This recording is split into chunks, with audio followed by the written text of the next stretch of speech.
everyone! In this video, I will discuss a case about teaching English in a globalized EFL context. The case is about a senior high school in Indonesia that wants to redesign its English curriculum. Some teachers believe students should imitate British or American English as closely as possible. Meanwhile, other teachers think students should mainly learn English for international communication with non-native speakers and tourism, online learning, and business. This issue can be explained through the concept of EFL and word Englishes.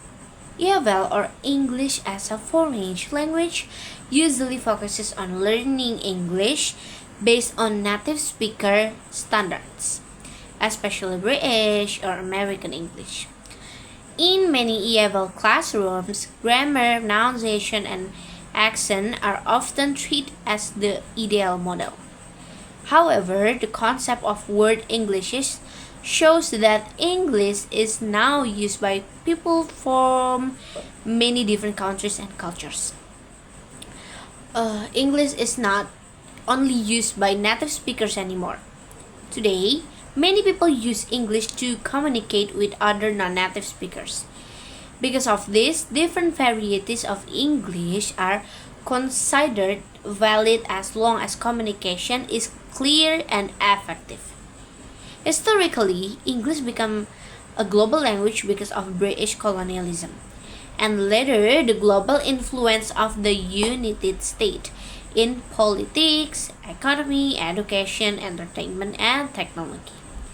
As English spread around the world, it became the main language for international communication. This developed affect English language teaching in EFL context because teachers now need to prepare students not only to pass exam, but also to communicate globally. This is related to the concept of EIL and ELF, English as an International Language, or EIL, focuses on English as a global means of communication. Meanwhile, English as a lingua franca, or ELF, refers to English used between people with different first language. For example, an Indonesian speaker communicating with a Japanese speaker in English. This distinction is important because students may use English more often with non-native speakers than with native speakers in real life.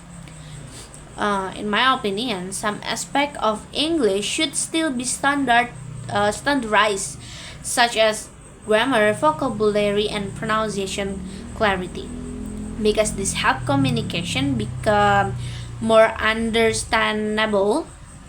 However, accent and small variation in expression can be taught more flexible. Students do not always need to sound exactly like native speakers as long as their English is understandable and effective. Word Englishes also challenges traditional native speaker norms in ELT. In the past, native speakers were often seen as the only correct model of English. But now, many experts believe that communication and intelligibility are more important than sounding perfectly British or American. This helps learners feel more confident and accepted, even if they have different accent. Next, language learning and language acquisition are also different. Language learning is a formal process such as studying grammar rules in the classroom. Meanwhile, language acquisition happens more naturally through communication and interactions. Teachers should combine both approaches by teaching grammar while also giving students opportunities to practice English in meaningful situations, such as discussions, presentation, or role plays.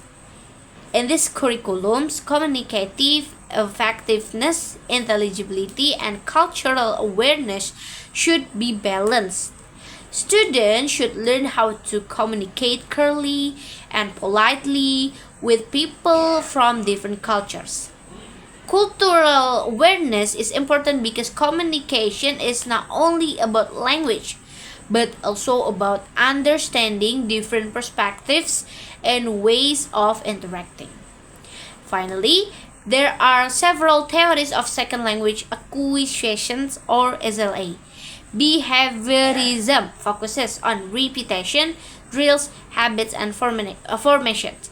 This theory can help students improve pronunciation and basic grammar through practice. Meanwhile, cognitism focuses on mental process like memory, understanding, and problem solving.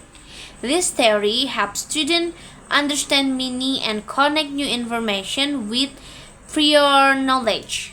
Both theories can support language acquisition, but teachers should combine them to create more effective learning experience. In conclusion, I believe students in Indonesia do not need to imitate native speakers perfectly. It is more important for them to communicate clearly, confidently, and effectively in international contexts. English today is a global language, so the goal of learning English should be meaningful communication, not only native like accuracy. Thank you.